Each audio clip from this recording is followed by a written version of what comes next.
Are you moving to Jacksonville, Florida, and you want real, honest answers on what it's like to live in this part of the Sunshine State? Today, I'm going to give you 7 reasons why you might actually hate this place and see if you still want to move here.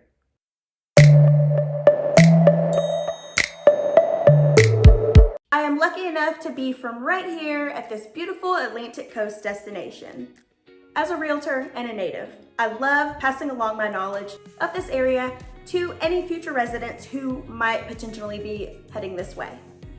I've made quite a few videos highlighting my favorite things about the area, but to be fair, I know it's not for everyone. So allow me to shine some light on Jacksonville living so you can decide if you still want to move here.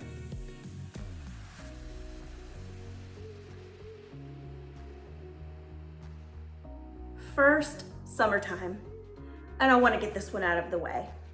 Hot, hot, hot.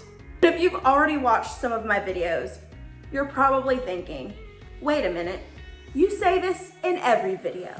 We get it. You hate the heat. It is probably redundant to you at this point, but I promise you, the heat is mood changing. You know those neck cooling devices that they show you on infomercials? Yes, those were made for Floridians. I have contact lenses in right now, so you wouldn't know, but I do wear glasses. And there's nothing that makes me feel sillier than walking out of an air-conditioned building into the hot, humid air and having my glasses completely fog up.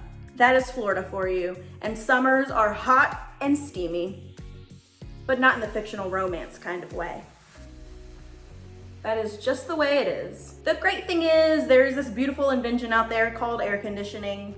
So you hear people saying, if you can't take the heat, get out of the kitchen.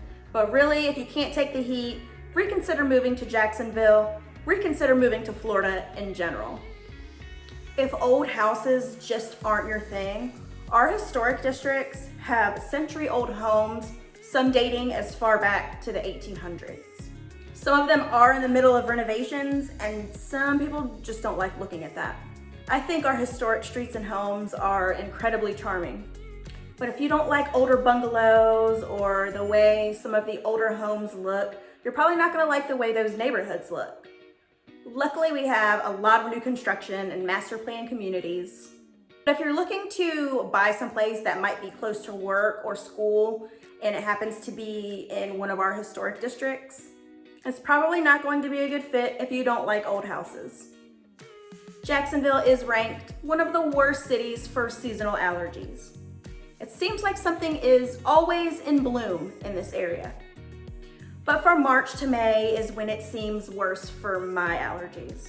The weather during these months, absolutely gorgeous. But those pine trees will get you for about 6 to 8 weeks when they start dropping pollen on everything. The coastal winds tend to keep everything stirred up and blowing through the air. It could honestly cause allergies you weren't even aware you had if you're moving from a place where pollen isn't an extreme issue. Luckily for most people, a simple over-the-counter remedy is enough, and there are tons of allergy medications out there. But if you think this might be too much of an issue, it may be time to wave bye-bye to Jacksonville as a potential place to live. Which brings me to my next inconvenience, critters. And I'm not talking about these critters, I'm talking about these, termites. They love wood, and they love to eat it and destroy it.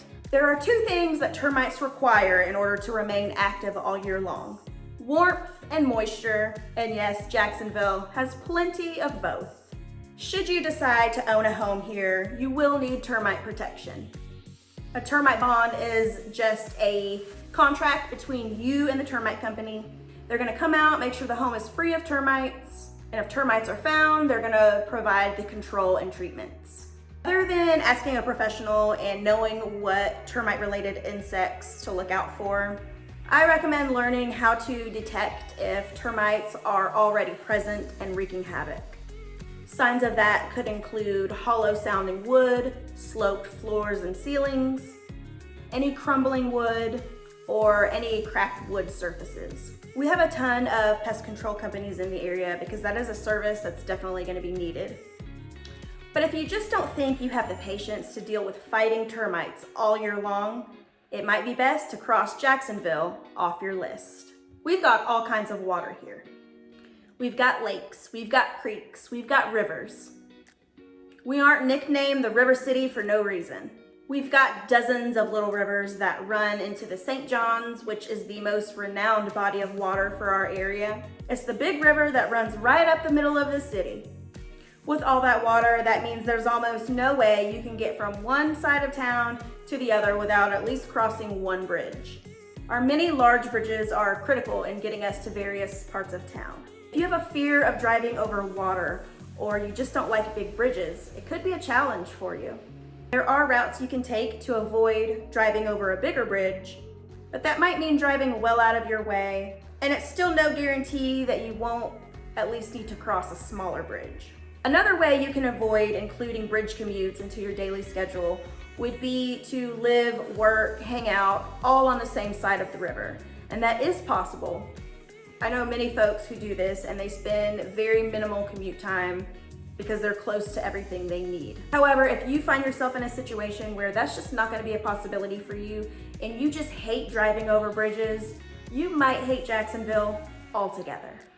If you are able to stay in one area and be close to everything you need, your work, your job, your hobbies, everything, you should, because forget about the bridges. Let's talk about the traffic. This is probably the most common question I get from people moving to the area. How bad is the traffic?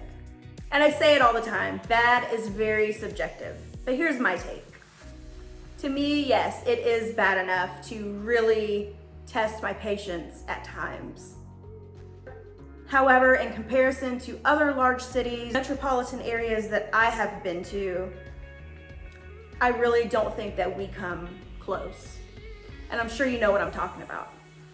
But with our city's size and population, there are a lot of people that are hitting the road at the same time. So you should plan to see some congestion, but it's really only during certain times of the day. I recommend just always having your GPS on so that way it will reroute you if there's any delays. Luckily, I love to listen to audiobooks and podcasts, so between those and having a really great driving playlist, I often don't even notice how long the commute is. But if you're not used to bumper-to-bumper traffic, you may need to insist that you are working and living in the same area because traffic is going to get very old very fast. Now, if you really just need to see for yourself, there is a YouTube channel. It's called Florida Traffic, and it's exactly what it sounds like. It shows traffic all over the state of Florida, but they do highlight Jacksonville a lot. So definitely go take a look. And finally, if you prefer to be able to just walk down the street or pull up to your driveway, going completely unnoticed, it's not likely gonna happen. Every person you walk by or drive by is likely going to wave to you. I'll be honest, a lot of people say that this scares them and it freaks them out, so they just pretend like they don't even notice the other person. If you have to take your dog for a walk, if you just need some fresh air, people will probably walk by and say hello. But according to people that I know personally who come from anywhere that's not in the South, this is really something that takes some adjustment and getting used to for them. It really is very common, especially if you see somebody elderly. That's just life in the South, and this may take some time for you to get used to this. But as long as people are respecting your personal space, I encourage you just to try to embrace the lifestyle. If you're interested in my list of things that you need to know before moving here, watch my video called 5 Things You Need to Know Before Moving to Jacksonville, Florida. Thank you so much for watching. If you are moving to the Jacksonville area and have any questions, feel free to send me an email at elizabethtalksjacksonville@gmail.com.